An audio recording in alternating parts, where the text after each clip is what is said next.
नमस्कार, मैं हूं संजय शर्मा। आप देख रहे हैं 4 PM न्यूज नेटवर्क। आप सभी श्रोताओं का, दर्शकों का मैं हृदय से आभार व्यक्त करता हूं कि आप लोगों के प्यार ने जो व्यूअर हैं, पिछली बार जुलाई के महीने में जो व्यूअरशिप आई थी उसमें हम बहुत आगे थे और अगस्त में हमने देश में इतिहास बनाया। जो परसेंटेज बढ़ा है व्यू में, उसमें देश में हम नंबर 1 थे। ये सब आपके प्यार के कारण हुआ कि 4 PM को आप लोग इतना प्यार करते हैं। मैं आपका हृदय से आभार करता हूँ। 1,87,00,000 व्यू एक महीने में ज़्यादा है। ये आपका प्यार है, इसको बनाए रखिएगा, ये सबसे बड़ी पूंजी है।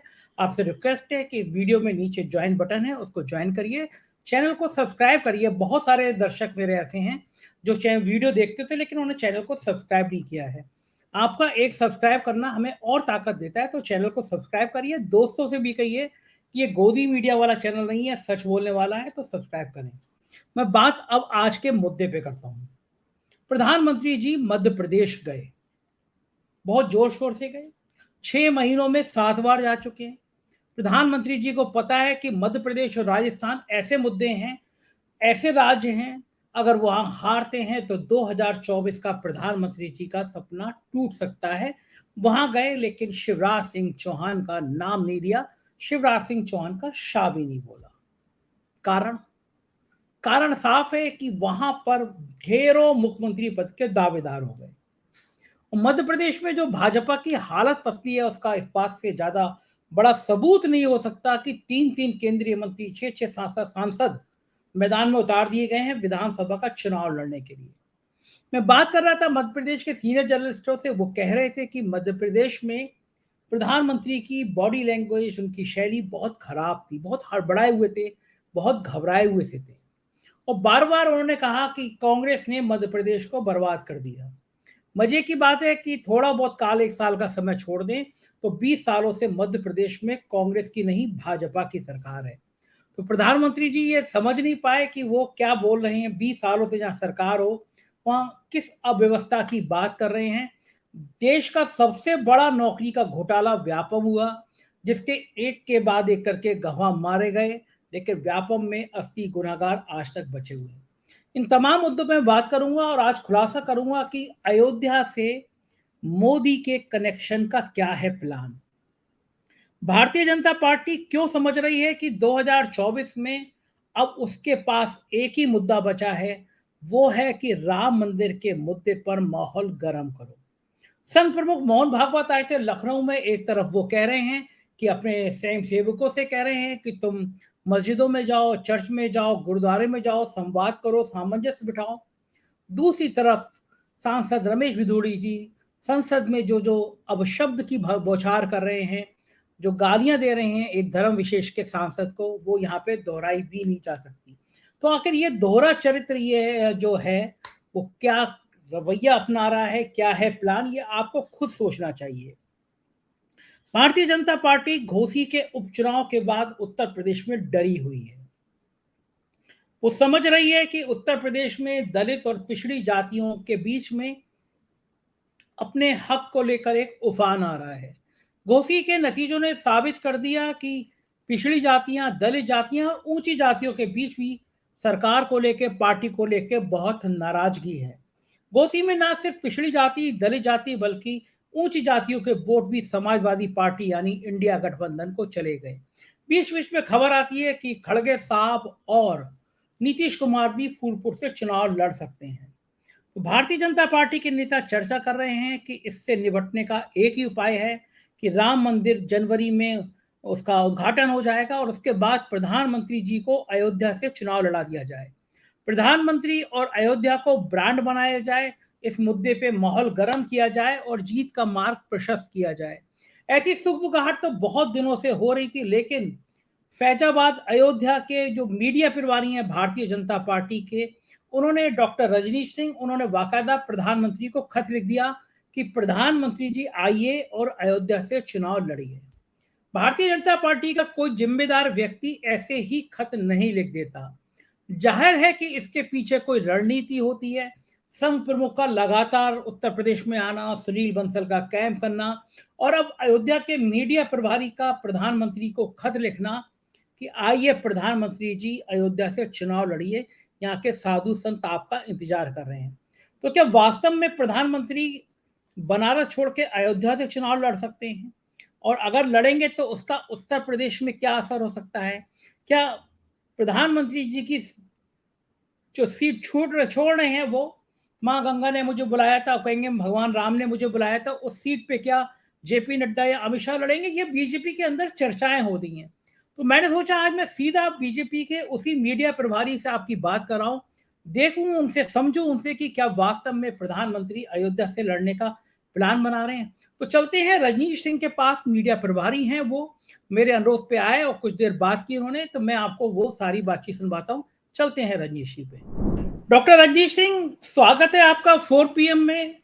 आप बड़े पावन जगह के मीडिया प्रभारी हैं भारतीय जनता पार्टी के, अयोध्या भगवान राम की नगरी, और भगवान राम की नगरी से भाजपा को जो मीडिया का संदेश दिया जाता है वो आपके जरिए दिया जाता है। आप अयोध्या के मीडिया प्रभारी हैं। आपके एक खत ने बड़ा हंगामा कर दिया, बड़ी सनसनी मचा दी है। आपने प्रधानमंत्री जी को चिट्ठी लिखी है कि वो अयोध्या से चुनाव लड़ें। इस बीच में अलग अलग जगह से भारतीय जनता पार्टी के और बाकी सामाजिक संगठन बता रहे हैं कि बीजेपी अंदर अंदर प्लान कर रही है अयोध्या से प्रधानमंत्री नरेंद्र मोदी को चुनाव लड़ाने का। क्या ये खबरें सही हैं? कोई चर्चा है क्या? खेल क्या? ये आप लोग अचानक बम फोड़ देते हैं, बनारस में तैयारी हो रही है, सारे काम हो रहे हैं, लेकिन आप लोग कह रहे हैं कि अयोध्या से लड़ेंगे मोदी जी। जी नमस्कार। मैंने एक पत्र लिखा था आदरणीय प्रधानमंत्री जी को और उनसे अनुरोध किया था कि आदरणीय प्रधानमंत्री जी आपने 10 साल तक काशी की सेवा की, अब आगे की सेवा आप भगवान श्री राम की नगरी से करें, क्योंकि भगवान शंकर के भी जो है सेवक या कह लीजिए या भगवान कह लीजिए, भगवान राम थे। दोनों एक दूसरे को भगवान मानते थे, दोनों एक दूसरे को अपना मतलब आराध्य थे। तो मैंने यही कहा कि आपने राम मंदिर की नींव रखी, आपकी नजर हमेशा विकास कार्यों पे रहती है अयोध्या के, तो ऐसे में आप एक बार अयोध्या आ जाइए। और अयोध्या की जनता की मांग भी यही है कि आदरणीय प्रधानमंत्री जी आप आए और अयोध्या से चुनाव लड़ें।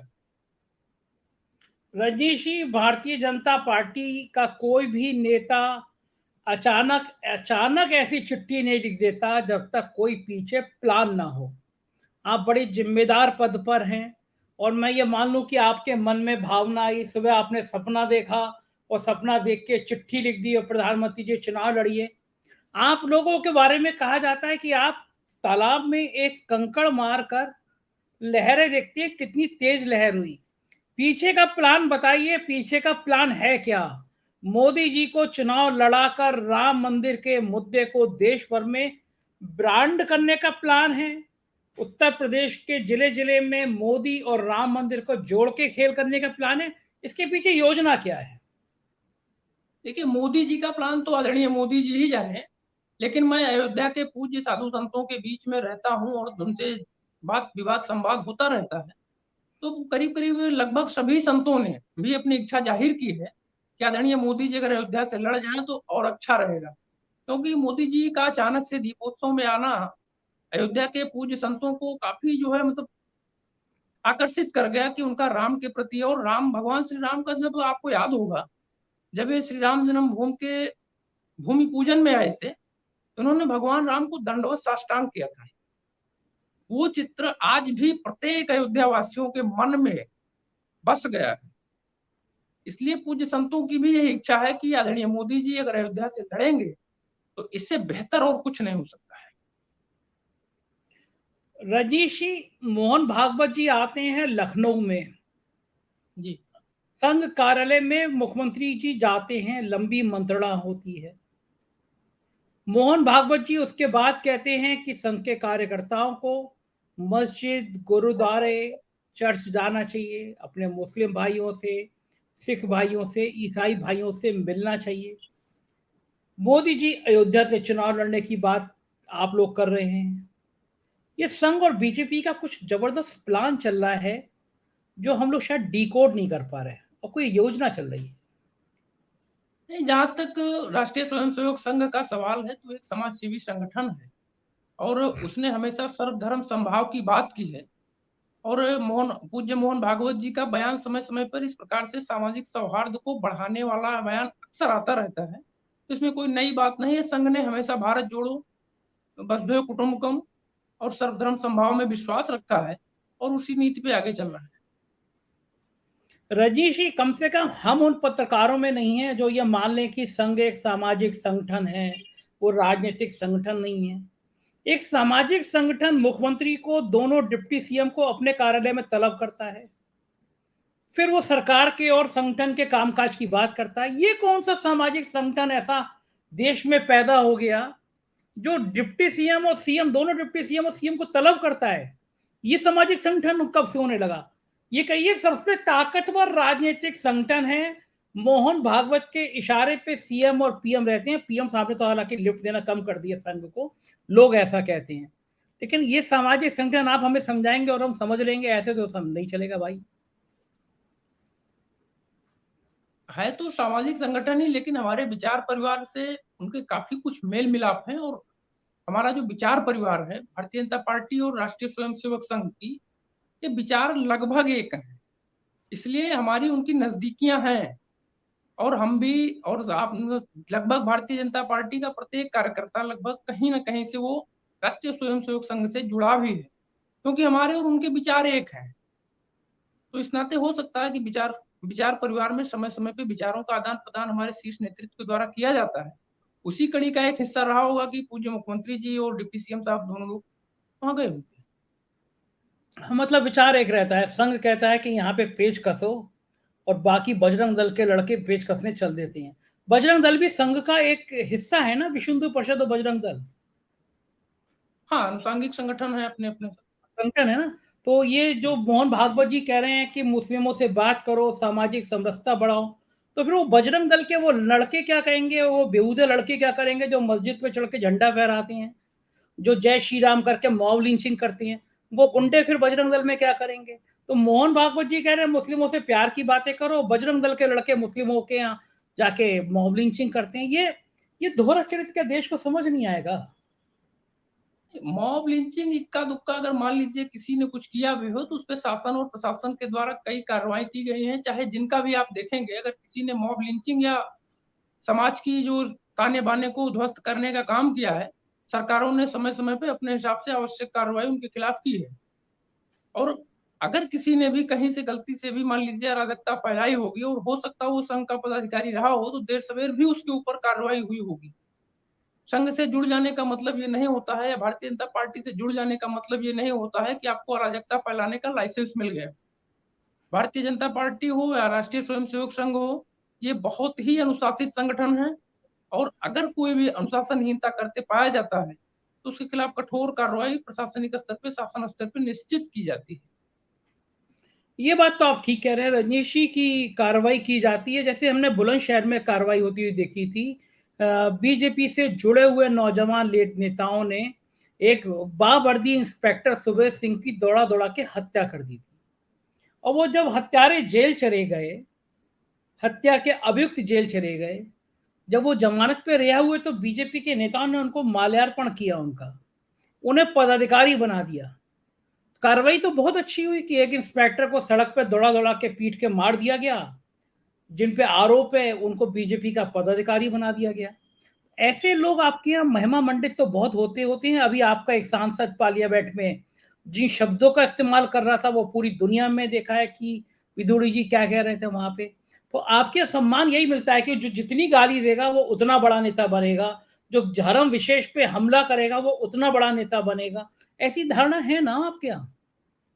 नहीं, ऐसा कुछ नहीं है। आप जिनका नाम ले रहे हैं, आपने ही स्वयं कहा कि सुबोध हत्याकांड का आरोपी जेल गया ना। उसके बाद हो सकता है किसी भीड़ भाड़ में किसी उसमें किसी ने माला पहना दिया होगा। हो सकता कि जाने अनजाने में उनसे हुआ होगा। फिलहाल मुझे उस पर नहीं जाना है, लेकिन ये जेल गया हाँ, ये महत्वपूर्ण है। आप जाइएगा भी मत, ऐसी चीजों पे बीजेपी के नेता जाते भी नहीं है। और ऐसी भूल चूक में वहां के जिलाध्यक्ष ने उसको पदाधिकारी बना दिया होगा। ये सारी भूल चूक ऐसे ऐसे ऐसे गुंडों किस्म क्यों होती है जो समाज में अहित करते हैं? और जेल तो इसलिए गया क्योंकि पूरे देश में हल्ला हो गया था। अभी भारत में इतनी भी गुंडाई नहीं है कि कोई इंस्पेक्टर दौड़ा दौड़ा के मार लेगा फिर जेल भी नहीं जाएगा। ये बात अलग है कि सरकार कि बाशिंदे उस पर मेहरबानी कर दें, जल्दी जमानत पे आ जाए, आपकी पार्टी उसका महिमा मंडन कर दे? नहीं, वैसा नहीं है। पूर्व की सरकारों में मैं नाम नहीं लूंगा, तमाम सीओ रैंक के अधिकारी मारे गए थे और आज तक एक भी आदमी उसमें जेल नहीं गया। उनकी हत्या अच्छा, कैसे हुई? फ्लैश टाइम पे एक सीओ की हत्या हुई थी। पहले वालों ने किया, इसलिए अब आप भी करेंगे? नहीं, मैं नहीं कर रहा हूँ। मैं बता रहा हूँ कि मामले को सामने आने पे कार्रवाई निश्चित होती है। सीओ हत्याकांड हुआ था एक, बताइए कोई जेल गया हो पुराने सरकार में? कोई गया? अभी तक नहीं गया है। आपको नहीं पता कि उसमें जेल गए? उसमें कई लोग जेल गए थे, और जिन पे मैं ऊपर बात मेन किया, आरोप जिनके ऊपर मेन आरोप था, वो आपके मुख्यमंत्री के बड़े करीबी हैं, पूरा प्रदेश जानता है। उन्होंने राज्यसभा में वोट दिया था आपको, मैं नाम दे दूं? आप राजा भैया की तरफ इशारा कर रहे हैं। राजा भैया किसके बगलगीर में बैठते हैं आप? अरे रजनीश जी, पूरा प्रदेश जानता है कि राजा भैया के मुख्यमंत्री के रिश्ते कैसे हैं, संबंध कैसे हैं। अब बताइए। नहीं, नहीं, मुझे नहीं जानकारी कि राजा भैया के संबंध आपको नहीं कैसे पता हैं होगा ना कैसे। कि राजा भैया और मुख्यमंत्री के संबंध कैसे हैं। आपको ये भी नहीं पता होगा कि राजा भैया ने राज्यसभा में किसको वोट दिया। आपने वो तस्वीर भी नहीं देखी होंगी जिसमें राजा भैया मुख्यमंत्री के संग बैठते हैं। ऐसी तस्वीर एक्चुअली बीजेपी के नेता देखते नहीं है, देखना भी नहीं चाहिए उनको। जहां तक मेरी जवाब। जानकारी है जहां तक मेरी जानकारी जहां तक मेरी जानकारी है कि राजा भैया का अपना एक दल है और वो उस दल के राष्ट्रीय अध्यक्ष हैं, और उस दल से हमारा कोई गठबंधन अभी तक नहीं हुआ है और पूर्व में भी नहीं था।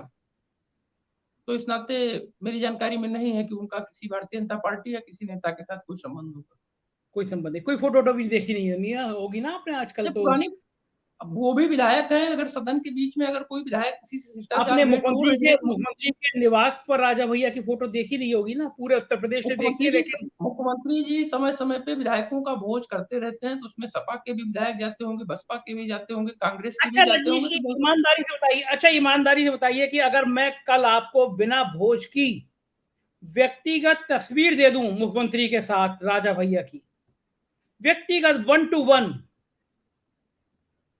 आपकी प्रतिक्रिया क्या होगी? क्या आप क्षमा मांगेंगे इस फोटो को देखकर?